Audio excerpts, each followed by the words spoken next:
Should be live again. Fingers crossed. We are live. Hey, we got some people in the room too. What's going on, everybody? We had a little bit of a Wi-Fi scenario going on, so sorry for the 15-minute delay. Hopefully you guys are around and checking us out. And we're back on for the second sort of installment. We're super excited to have Emma McGann and James Plester on again. If you missed the first one, definitely go back and check it out. We had a lot of really good stuff about getting live streams to sort of work and the production of it and some of the technical aspects. And I know a lot of you guys that are probably checking this out have a background in that. And I think that'll be kind of useful and fun for you guys to learn about if you didn't get a chance to see it the first time. So if you are in the room, introduce yourselves and let us know what's going on and any particular questions you guys have. I also wanted to mention we're going to be doing a giveaway. So Emma's first of her virtual tours kicked off last Wednesday, right? And so those are going to be continuing through June. And we're going to be doing a kind of a giveaway of a virtual pass, which gives you access to be able to watch all of those every Wednesday. And we'll talk a little bit more about that as we get into the show and everybody's kind of settled. But I just wanted to let you guys know that that's something that's coming. So who is say hi if you're here and let us know who's in, what questions you guys have, what's going on. I'm learning as I go here, as you guys know, this is my second one, so I know it's good to kind of let people get settled, drop some questions, let people see kind of like who's in the feed and what's going on. So Emma, I think we'll jump in and sort of talk a little bit about, again, Tori, if you can post, we had a great conversation about 2 weeks ago on engagement. It's an article that is available live online, and you can sort of get a sense of a little bit about what Emma was talking about in terms of engagement, kind of what makes that work. So again, Emma, do you guys maybe have a way that you could just explain? I mean, I think engagement, interaction, when people talk about the intimacy of a live stream, I think it makes sense sort of intellectually for people, but it's hard for them to necessarily understand why that's important and why it's a little more difficult than it might seem. Can you sort of elaborate on that a little bit? Yeah, I think it's the artists that are just coming into live streaming in this moment. I think there's going to be some people who come to it very naturally, and maybe some others that it's a steeper learning curve. And I think it's because the environment of live stream is different to any other content that you really post if you're not used to it. So being used to interacting with the audience, while you're doing a song or while you're just sitting here chatting as we are, can be a difficult thing if you're having 50 to 100 conversations all at one time. And I mean, something that I discovered very early on in terms of the engagement side of things. As the broadcaster, it's so important for me to make people feel acknowledged. Those people that are coming through each and every day to kind of show love and support. I want to try and make sure that I answer all their questions and call out their name if they drop a gift and things like that. So I think early on I knew that in terms of engagement, just me interacting with them and speaking to them one-on-one, even though they're in a crowd of however many people. It's super important to them, just viewing, but also important for me because I want them to stick around. I want them to come back. So in terms of that retention, engagement is super, super key. And over the years, I've come up with lots of different ideas on how I can keep people in the broadcast and just provide a different style of content that maybe they're not used to on other platforms. So yeah, I feel like engagement is probably the very first port of call in terms of any artists that are just coming into space to really focus on. They don't really want to be treating it as if it's a video for YouTube where they're just performing to the camera. They need to be, interacting with the people that are spending time with them in that moment. Right. It's kind of an evolution, like you said, and I think people are sort of getting into the space and learning how it works. Question on the audio. So actually, I think at the beginning of our live stream yesterday, there was kind of a robotic feel to the audio, and I'm hearing a little bit of that again through the mic. Is there anything we can do to? It might just be saturating, or give us one moment. Yeah, you got it.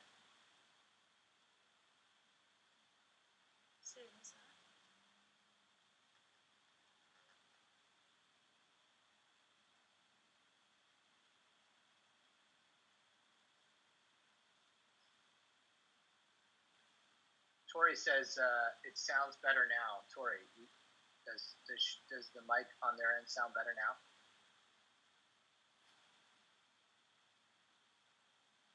Here's the delay we were talking about, right? It's like tick, tick, it got better. Okay. Can you guys say something a little bit? Is that any better? That sounds better. Emma, can you say something over on your side? Do you want to mute the guitar channel as well? Yeah.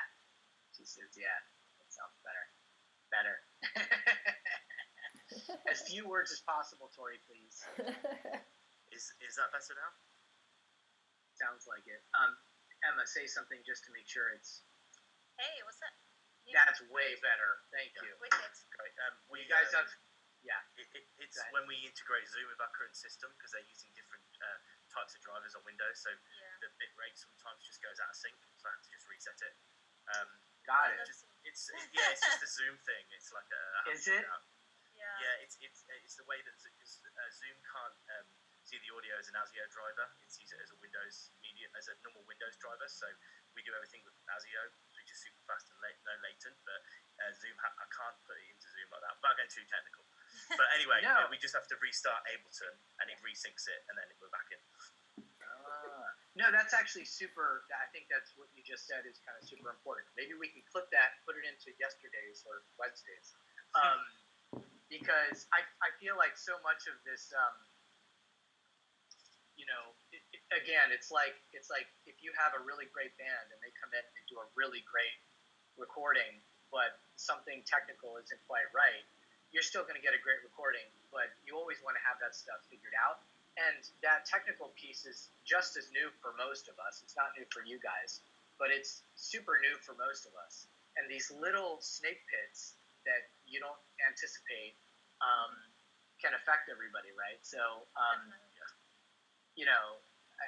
think it's almost kind of cool that we're able to sort of do this in real time.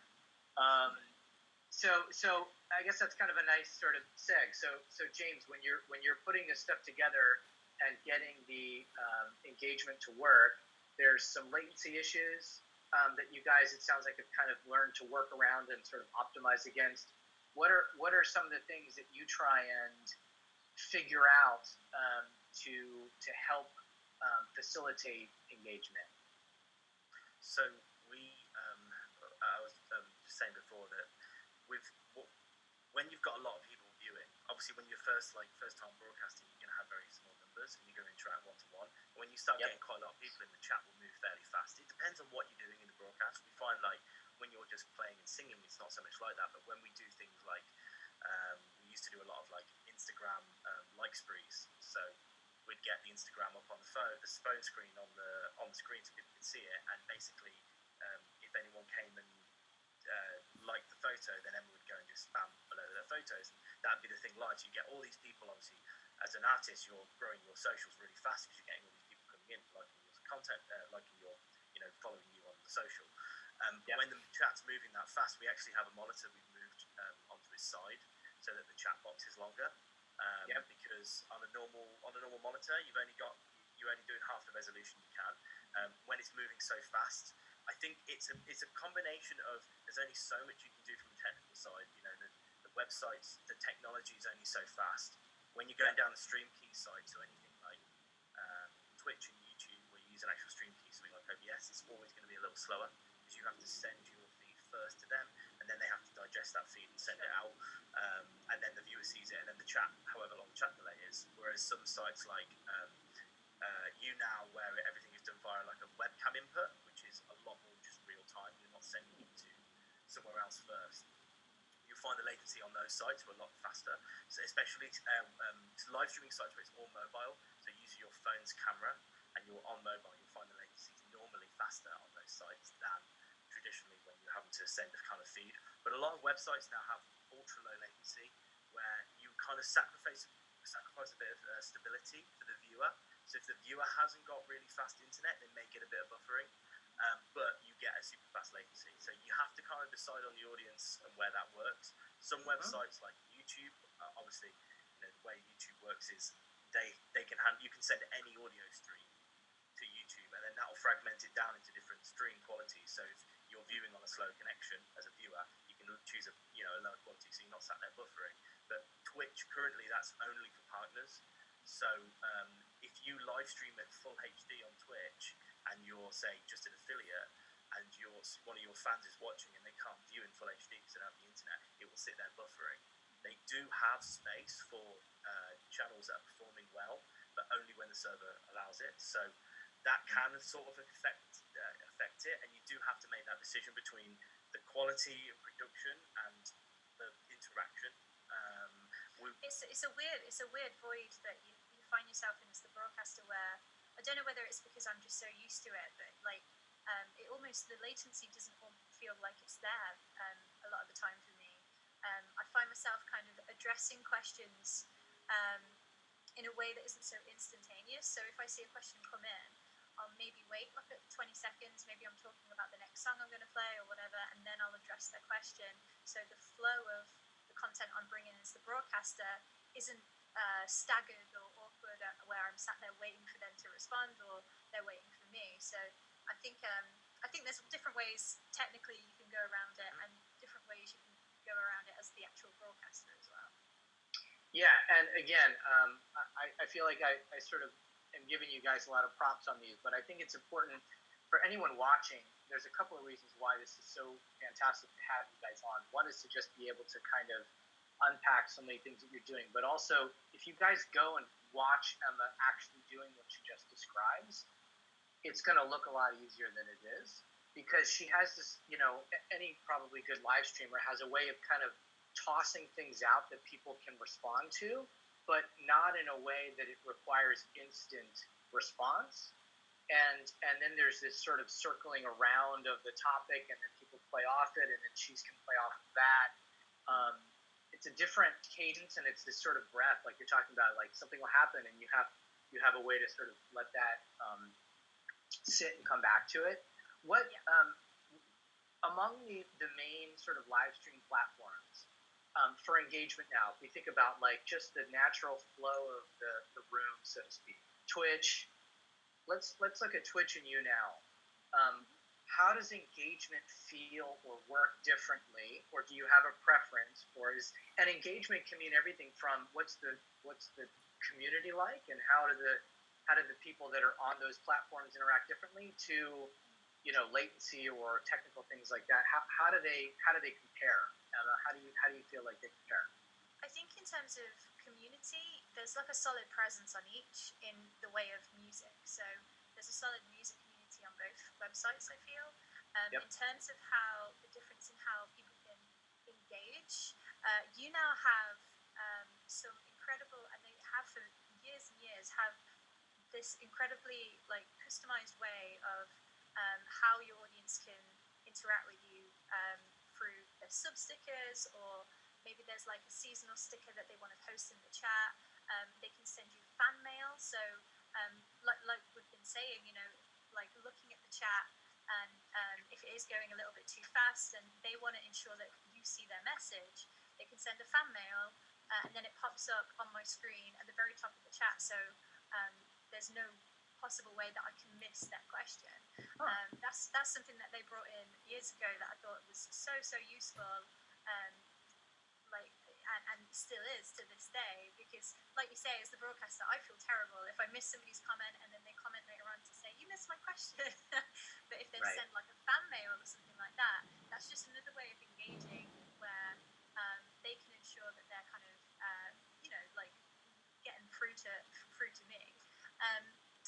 they can engage. I mean, on You Now, you can pull people into the broadcast and guest that person. So much like we're speaking together now, almost like a video call. Instagram Live also have that as well, where it's instantaneous. It's a click and a drag motion, and then you have a fan who you can chat with, or maybe they want to sing a song. We've done talent competitions in the past, and just hangouts, and it's been such a wonderful feature to have. And I think a special moment for the viewer as well, like from like the kind of reaction I've got. I feel like it feels like a really special moment. It's a special moment for me as well, like, because if they're singing my song, or or they're showing off their musical talent, it's another great thing too. So in terms of Twitch, similar ways, but I think they're two completely different realms. I think Twitch's community is just as engaged, especially in the music sense, in the music community.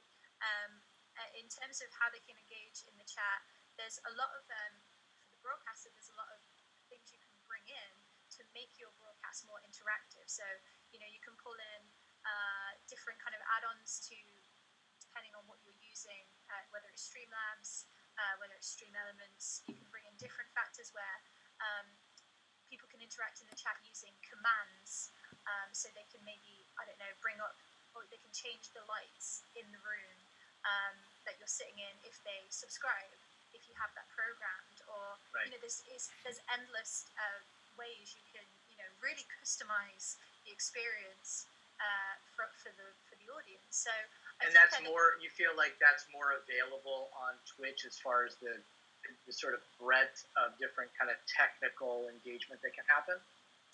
I think you can if you're open-minded about it, you now allow that for that too, don't they? Yeah, I think with either platform, you now has a lot more engagement tools built into the platform. I feel like Twitch doesn't. So Twitch allows you to add it. So Twitch allows you to insert a bot, which will let you add whatever you want, but you need a level of technical knowledge to get started there. Whereas you now give you the tools from the get-go to be able to do that. The other difference I really find between Twitch and you now as a viewer when you're coming in for the first time, say you're joining the conversation. With Twitch, the chat will be empty. It won't show you the previous conversation. With you now, you'll see the last 30, 40 messages. You can scroll back. So you can see what's been happening as you come straight into a broadcast rather than being completely blank. Whereas with Twitch, when you come into a broadcast, you don't see the previous chat messages. You just see it straight from where you are at that point. So you don't. Do you mean as a viewer or as a broadcaster? As a viewer. So as a viewer's experience, if you're going into a Twitch channel, you're not seeing what's just happened. You're only seeing from that moment. Whereas with you now, when you go in, you can instantly see all the previous chat that has been. Well, you can see about 30, 40 messages. You can scroll back up, so you can get a good idea straight away of what's actually been, happening in the broadcast based on what people have been saying. Yeah, and I mean, also in terms of like that comparison, Twitch also have a way where people can highlight a message in the chat as well, so that you see their comment a little bit more clearly if it's moving fast and stuff. So I think they're two very different platforms, but each have very unique and interesting ways where you can encourage people to interact, and also the audience can just interact in cool ways or whatever way they choose. For sure. So I think that I like what we did on the last one. We sort of did like a 1.0, 2.0, 3.0, but I want to do sort of a variation on that because I think it could be fun to do this. So imagine that you guys were working with a new artist, right? And they brought you in, and they're very talented artistically, musically, but they haven't really done a lot of this kind of interaction before. So instead of breaking down necessarily like, okay, here's sort of step 1 that you need to command, and here's step 2 you need to command, and here's step 3. Like, let's say you had 6 months to sort of train them. How would you train them? In other words, Emma, I know you're doing some sort of mentoring, and maybe you guys are doing a little bit of that together, perhaps. But for let's look at the artistic side first. They're just getting started. And let's say again, we give ourselves 6 months to get them like really good at this. Maybe we can look at, what would you try and get them comfortable with the first couple of weeks, right? And actually, before you do that, Um, I got a message from Clement, who is watching, and he says that there's a little bit of a hiss, I think, some extra white noise maybe that he's hearing from your mic, but I don't hear it. Tori, do you hear? I think it was something that maybe started after you guys adjusted the microphone, so I just want to hear from you guys if everybody's hearing that, or maybe if it's just Clement. Clement, you can just post it in the message if you want. He was like texting me like, "Hey, I'm hearing this extra sound." We're gonna have a room full of engineers, so everyone's gonna be like, "I hear like at 20,000 that there's a little." You got people with pretty good ears. So anyway, guys, let me know if the audio has landed nicely, or if we want to take a second pass of it again.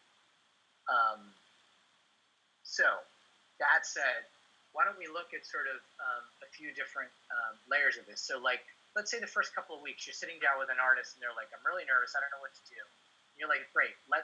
How would you train them, or literally like, how would you sort of set something up so they can start to get comfortable with certain core things you want them to do on the engagement part?" I think you can probably approach it from two ways, two avenues. You could say to them, try it out on a platform that you're used to, and kind of do something freestyle where it is as casual as you performing a few songs and chatting as you feel comfortable. I think that can get people used to it very quickly. You mean that's not live streaming? Sorry, I didn't interrupt you. Oh no, that's live streaming, yeah. Okay. But just from a more casual point of view, Got it. you might want to another way of doing it is almost say try and follow a more structured format. But I feel that might be maybe a little bit more stressful. But it could for some people if you have something that's not necessarily scripted, but you're following different segments of maybe you're doing a 30-minute broadcast, and for the first 10 minutes you want to do free live songs, and then the next 10 minutes Q&A.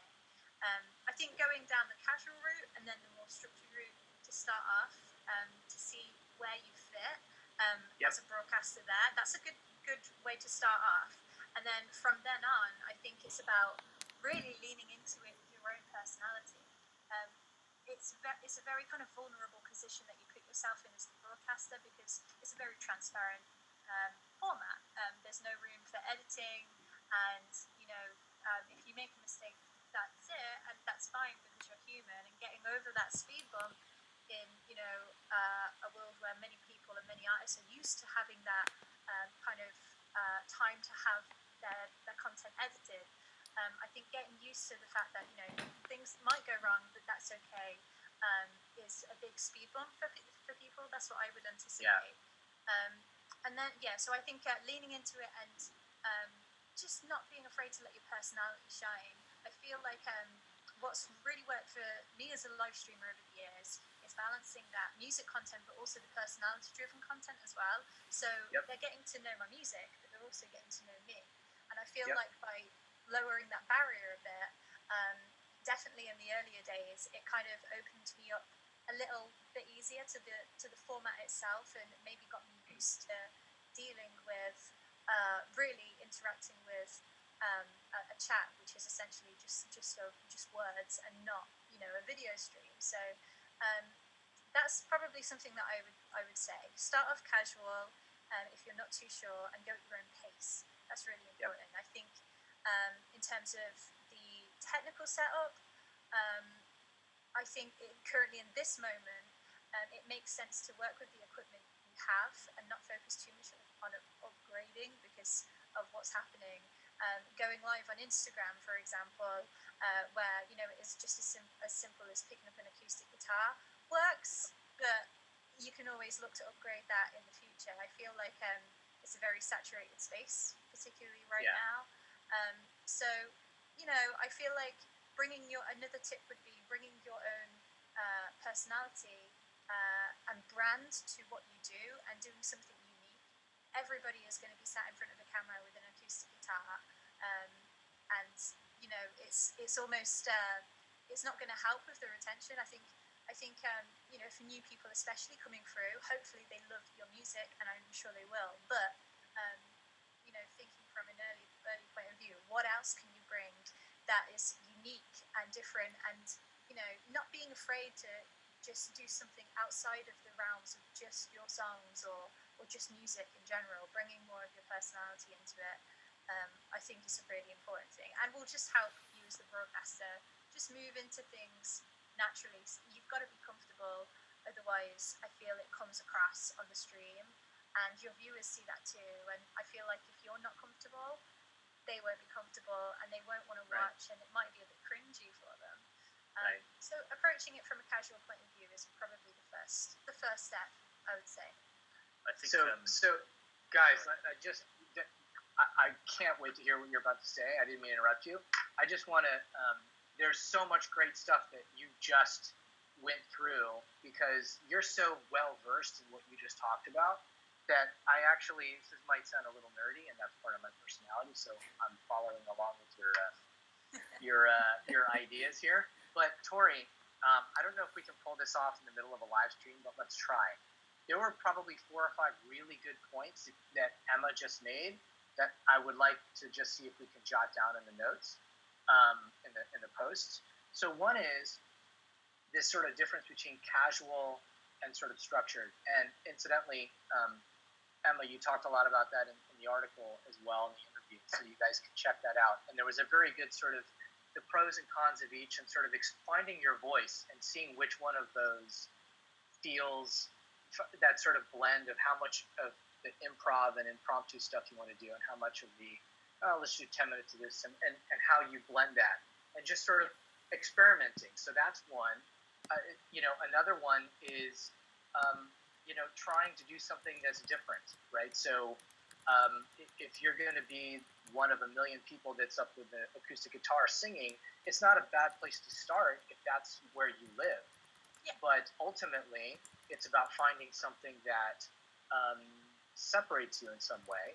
Another thing you said, which was great, was start with something that you're already comfortable with. Don't try and sort of break the glass ceiling on your first show, and do something that it may be just that Instagram feed, maybe it's lo-fi, maybe it's really not that different from everybody else, but you can get that sort of flow happening and start to learn what your vibe is on it, right? Yeah, for sure. Cool. So I just want, there's so much great stuff that you guys are bringing to this, and if we can maybe mention some of that in the post, that might be fun. Sorry, James, go ahead.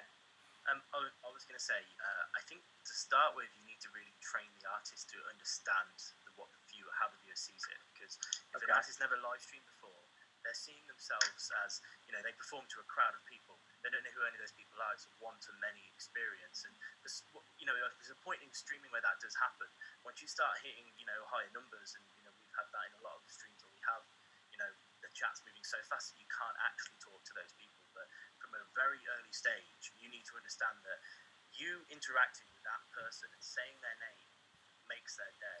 It's like their 15 seconds of fame, in a way, the fact that you as an artist are saying that. And I think the first thing for an artist to really understand the relationship between them and each viewer, rather than them and the viewers. Because I feel like when you're on stage, you're performing to a crowd, you don't individually pick out each person and talk to them. That's just not an interaction that ever happens. But that's the difference between live streaming. And obviously this is a little bit more on a business side of things, but by growing a core community fan base where they respond to you because you respond to them, you'll grow true fans who will be there, a long time. Almost like that difference between a fan, a casual fan, and a super fan. Someone who is there every broadcast, and then you go live, they are there every single time. You see their name all the time. They're there because you're growing that relationship with them. And I think before you even live stream, the first thing to really sit down with the artist is to explain that and make them understand how the viewers see what they're about to see, rather than it just being. I agree. Yeah, I mean, it's definitely a perspective that I don't think many people would probably think of first. Like you say, they are thinking in the mindset of, this is a show. Like, this is what I usually do on stage. So I don't usually talk to the audience like this. So maybe that's why it's going to come across as so alien. But I feel, we've been in a space where live streaming has been introduced to Facebook Live and stuff, and Instagram. So I feel maybe 2 or 3 years ago, people would be just in a place of what the hell do I do? At the like right now, I think people have experienced that from either watching other people do it, Yep. or starting to dive in themselves. Like it's so weird. Like maybe 3 or maybe 4 years ago now, I remember doing a live stream for you now, and they were talking on a panel at South by, and they brought me up on the screen behind them, and they asked somebody in the audience, "Oh, does anybody have a birthday?" A guy put his hand up, shouted out his name. So the person typed it to me, and I sang them "Happy Birthday." And the sound from the room was just, and it was the same when we did the TED Talk. Yeah. The sound from the room was just like, what? And it was just so Right. weird to like have that reaction back then, and you don't get that now because people have experienced live streaming. Right. It's this So- awe, like, "She's Yeah. right there." Yeah, Yeah. for sure. And like, Yeah. so I feel like it's something that, especially right now, people are getting Uh-huh. used to in a more accelerated way because it's so hard to escape. The amount of times that I've accidentally clicked on somebody's live stream on Instagram over the past like 2-3 weeks is Yeah. The notification pops up. Yeah. So the You Now moment that you just described, is that available to where we could go and watch that now, or is it something that came and went? It might be on line somewhere. I can definitely check. Well, look, the TEDx talk is online for sure, and it's a great one. You guys should definitely check that out. Emma does an amazing job. How long had you been doing live streaming when you did that TEDx talk? I think the TEDx talk was in 2016, and I've been live Okay. streaming for about 3 years. Probably Okay. 3 years. Yeah. You guys need to watch that. Tori, could you put a post up, please, for that TEDx talk? We also have a question from Clement, and he says, "Hey guys, you mentioned streaming on IG earlier. I'm trying to stream my audio in HQ through my computer. I have all the setup needed, but none of the software. I tried, seems to work. I have all the setup needed, but none of the software I tried seems to work for me. Do you have any suggestions?" So, Clement, I'm assuming you're in a Mac environment because I'm just assuming that. But guys, do you have any sort of thoughts on that? I'm not quite sure of Instagram Live. I think there is a way to OBS. There's a tutorial on YouTube Okay. that is being shared around currently, which might really, really help. In terms of, there's also a piece of equipment, not necessarily software, that I'd recommend called the iRig Stream by IK Multimedia, and that can essentially take your PC audio and send that through to your phone if you're live streaming on Instagram, or if you're just creating content for a video there or something like that. So you're not having to rely on the microphone on your actual phone. So that's the iRig Stream. It's like Is a sound card. is the iRig? Oh, it's a sound card. It's not like a dongle or something. No, it's like a sound card for your phone, so it goes into your phone's like socket, and then you can. There's different versions of the stream, so you can get like a whole mixer, or you can go down to just like a phono input, and then either you can do all your mixing independently and then just send it to your phone, and then the advantage of that is that you're actually sending high quality audio into the phone rather than just using the microphone. Or there are ways of doing it on the headphone socket. I mean, if you're talking about streaming from a PC setup, there is, I think, a way to do it through OBS. There is a tutorial on YouTube somewhere. I'll try and dig it up. I'm not that familiar because we don't use Instagram Live at all, really. But Interesting. The only thing I would say, if there's like a first thought for me with Instagram Live, is resolution is obviously vertical, so you would have to record to get the highest quality. You'd have to probably flip the camera at 90 degrees, or do that whether you do that software end or physical, just so that the format is still the same. Because I would worry that if I was sending a normal 16:9 ratio to Instagram Live, you're going to get big black bars in your phone, top and bottom. Right. If you're sending a normal video stream, and everyone else on Instagram is going to have a full screen experience. So I don't know how that works, but that's something that I would instantly question. Right. And basically, the nature of Instagram is Instagram Live, I should say, is it has to come through your phone. There's really no other. there's a couple of, I know there's some people that have sort of hacked their way through getting another feed into the Instagram Live broadcast, their Instagram Live feed, but the intrinsic build of that technology is it's supposed to come directly from your phone, which is limited, right? And it's sort of I mean, if Instagram had, a portal online where you could log in and just stream from PC, it would make things a lot easier. I'd be very surprised if it's not possible. Yeah. Because it is Facebook at the end of the day. Yeah. They're the same platform back end, and Facebook you can send a stream key. Yeah. So the technology is there. I would imagine if you do enough diving into Instagram, you'll find a way. Because you can do it on Facebook, very much likely do it on Instagram. But it's just that thing about there are ways that I know you can do it with. It's going a bit more complicated. You can use like an Android emulator. So you could get something like BlueStacks, which is an Android emulator on your PC, and then you can send your webcam input as if it's a webcam on that Android device, and then you can effectively stream on Instagram. It's very difficult to do and to get the camera working, but it is a way that I know is a workaround for mobile-only apps where you want to send like a full production to a mobile-only app. We've actually done it in the past. I can't remember off the top of my head when, because we've done a lot of experimenting. It'll be interesting to hear what software Clement has had trouble with. So Clement, is there a particular kind of software that you're having a hard time with? And also, are you on the Mac environment? If you want to shoot us a post and just let us know.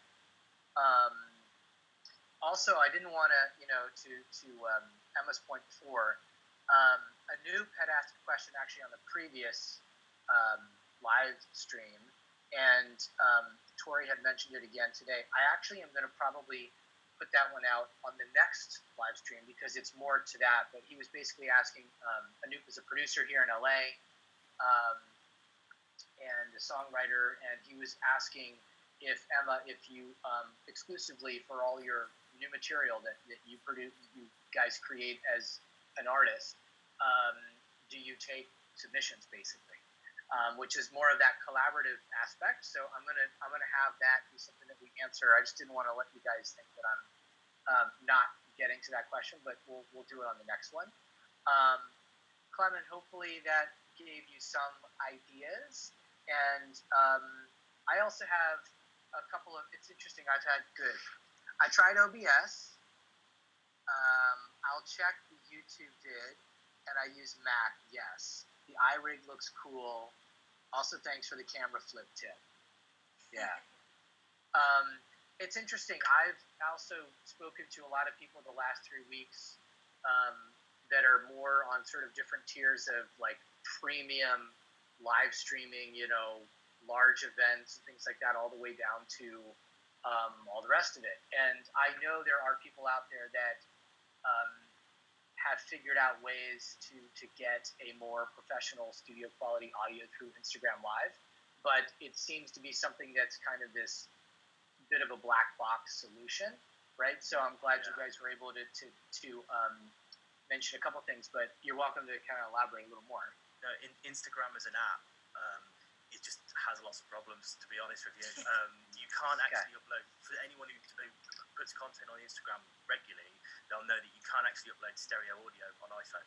Yeah. So if you want to upload a stereo audio to an Instagram video, you have to do that on an Android because there's no way of doing it on a PC. So we actually use BlueStacks, an Android emulator, when we want to upload any content, which is it's buggy and it's very difficult, but Instagram's just a very buggy app in general. There's a lot of issues with it. There are ways of working around. There's always a way of figuring it out, but it just takes a bit of deep diving into it with these platforms. We've experimented with so many different things. When I talk about how we've done web app only based ones, we've done ones to like Chinese live streaming sites, which are completely mobile, and you have to have a mobile that's registered in the country, and it's quite complicated. I've done that via Android emulators, and then able to send the stream that we have here. But what you normally find on mobile, just so that if you look at YouNow as a platform, the way that the difficulty is resolution, because Instagram Live is obviously the whole phone. They want to make it look, it's a full phone experience. There's some sites like YouNow, they'll have a square resolution and the chat is square underneath, so you can fit both on one screen, so the viewer can see the chat and the view at the same time. Twitch allow you to turn the phone on the side and open it up, or have a site, lose a bit of the screen with the chat on it. So every platform has their own different, unique way. And also, when you're sending like a stream key via OBS, you really need to be careful about the bit rate that you send, quality, how high that is. Sometimes that's experimenting. We have like test accounts that we use on most platforms where no one obviously will see them, and it's mainly me just trying things at different bit rates. Because that's a good thing for people that are just getting set up. Like, just open up a test account and trial and error things out until you get the right settings that you think look and feel great, especially if you have some friends that can tune in and give you their experience as well. Yeah, it's definitely worth trying that than going live on your own account and then notifying all your followers, and then they come in and it's a black screen and there's nothing happening. And I guess there's sort of like, there's the maximum speed that, say, your Wi-Fi or whatever system you're on is performing at, and then there's this bit rate, and you need to have this sort of pillow between the two of them to make sure that the things that you're sending out and taking in and the maximum speed of your sort of operating capacity, that there's a nice bit of space in between those two, right? Yeah, it all depends on what you're sending to. So in the early days of live streaming for us with you now, we actually did a lot of broadcasts on the road while we were traveling. Oh, right. So, I would have like a, so when we were doing the tour bus when we first started live streaming, I had a Wi-Fi antenna for like a yacht. And then I would hook that up to my phone's. That sounds awesome. I had like an Android phone that I opened up and I attached that antenna to the phone, which gave us a bigger boost. So when we were traveling, we were getting more 4G within the area because obviously I'm amplified the antenna in my mobile. So find a yacht would be another. Find a yacht because you find that those antennas are made to obviously travel distances. Right. And then by doing that allowed us to have that bandwidth. But sometimes you hit hotspots, and each platform will perform differently in hotspots. So depends on how the platform. Some platforms will just end the live stream. Some platforms will wait for you. Some will allow you to open a second device, go to it, and let you carry on in a certain amount of time frame. But these are all like quirks of the platform. So this stuff isn't really documented. It's kind of like you know it when you do it. So for sure. That's something to bear in mind. Especially if you're looking to live stream in a remote way, I think even the viewers know that there's going to be some drops. There are. I want to ask you something about engagement that actually comes down to that mobile environment, and then we got just a few more minutes before 11 o'clock local, and you guys might have to. I think you have a live stream that starts in like an hour. An hour, yeah. Ish. Yeah. Okay. So I had a question that I wanted to sort of ask you guys, and it's sort of a nice way to tee that off. When you first did your initial live stream, and you kind of discovered almost by accident, like, wow, we're getting more engagement from the back of our tour bus doing this as an experiment than we got from a week of touring, to sort of paraphrase what you said last time. Yeah. What was going on in that engagement? Maybe it's just, especially years back with whatever the technology was, what was making that engagement work for you and for those people that were sort of participating in that made it more engagement than the live shows? What was actually going on that made that tick? I think the first thing that we noticed that we immediately saw the value was that translation from that live stream in particular over to our existing socials and over to driving that traffic to the single we were promoting at the time. So we saw just an uptick on traffic online across the website as well. Yeah. And I think that was the first kind of point where we realised, we could have toured for another 3 weeks and we wouldn't have probably got that kind of conversion across to online from the live shows. And that's where we were really seeing value. That was where I was investing a lot of my time. I was creating a lot of YouTube content back then as well. So I think in that space, that's where we were seeing that value. And in terms of the engagement and what was happening is, we were getting lots of questions pre the live stream, and then even more when we came to actually do it. So beforehand, I think as far as I remember, it was a while ago now, but I think I posted out a message on my Facebook or wherever I would have posted it, saying, if you have a question, leave it in the comments. And I remember writing them down on a notepad in the tour first, like 15 minutes before, and then when I came to actually do the stream, they were not the same questions as the ones I had. So it was like this new audience of people that were coming through that weren't at the shows that we've been doing. They were just there online, I guess. Yeah. So we kind of saw the power there in terms of reaching out to new audiences and using it as a tool in that sense. So that kind of engagement right off the bat, that Q&A, that kind of like they want to know, what you're doing as an artist. That really kind of spoke to us early on. So we knew that interaction with the audience was really key. Yeah, I think it's also platform specific. So what really drove us to you now over a platform. So, I was very familiar with Justin TZ, and I actually had experience with live streaming before we were doing it. I do a lot of different things job-wise. I'm just general tech, anything like that. And at the time, I was doing a bit of work for a radio station, getting them set up for live streaming.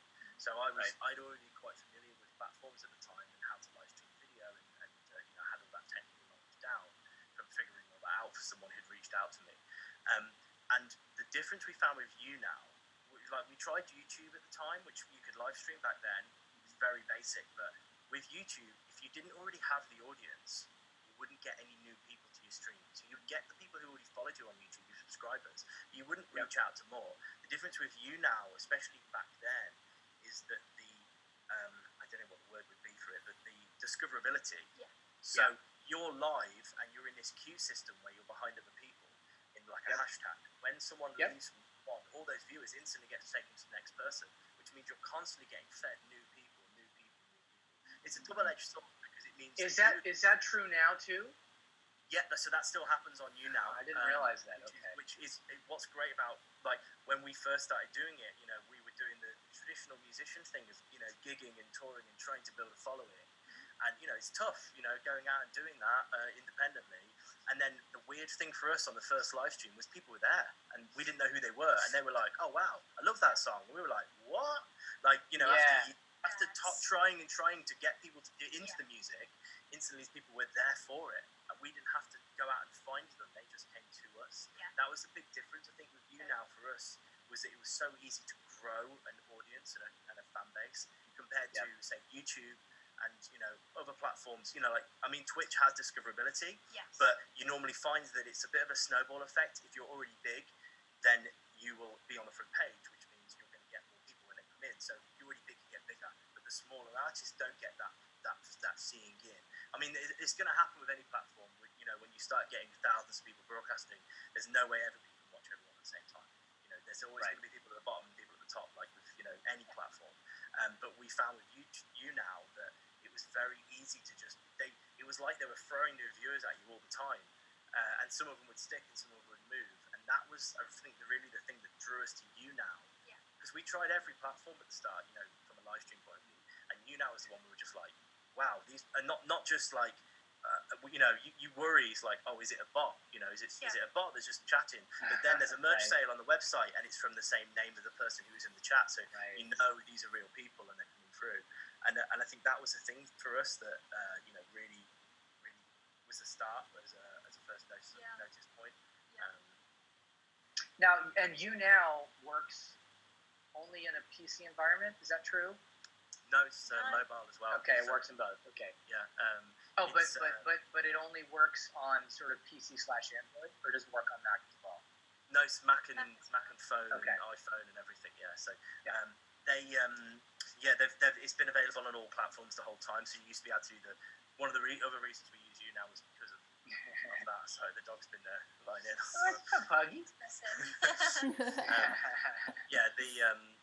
The platform allows you to go in from so many different ways. And I think that the complication used to be, before OBS was as advanced as it is now, live streaming to a platform, you used to have to use like Adobe FF encoder, I think it was. It was a complicated setup, like it wasn't easy. Now it's just so simple to just type in the stream key and press go live, you're live. And most platforms like OBS have a drop down of every platform you need. You select platform, you log in and you're done. It's as simple as that. But that never used to be the case. And now used to be just so simple to get out there, to get started, to grow that audience.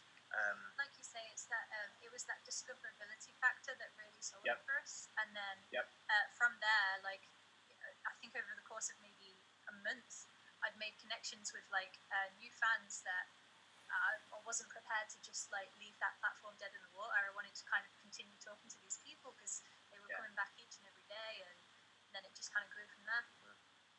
It's awesome. So I know you guys need to get ready for your live stream in about an hour. For all you guys that are watching, don't forget to follow so that we can make sure to tell you what else is going on. And I wanted to mention again, we're going to be doing So Emma, I want to just let you tell everyone about your virtual tour and what's going on with that. And we have a ticket giveaway that we're going to be offering. But tell them a little bit about the tour. So we're doing. I'm doing a virtual tour. We started it on Wednesday, and we're doing it for the next 6 days. 6 weeks, every single Wednesday. So you can find out more through emmamcgann.com, and you can pick up a virtual tour pass, and that gives you access to the virtual show that we've just done, and then all the ones that we're going to do in the future. We're doing them through till June 3rd, and the original idea with this, we've kind of pivoted because of COVID-19, that we were going to have a virtual element to a US tour that I should have been on currently. So instead, we're doing it from home here in the Neon Jungle, and you guys are welcome to come through. Go check out the virtual tour pass. There's lots of perks that you get for picking those up as well, and just one pass gets you access to all of those live streams. So if you do come through, hope you enjoy.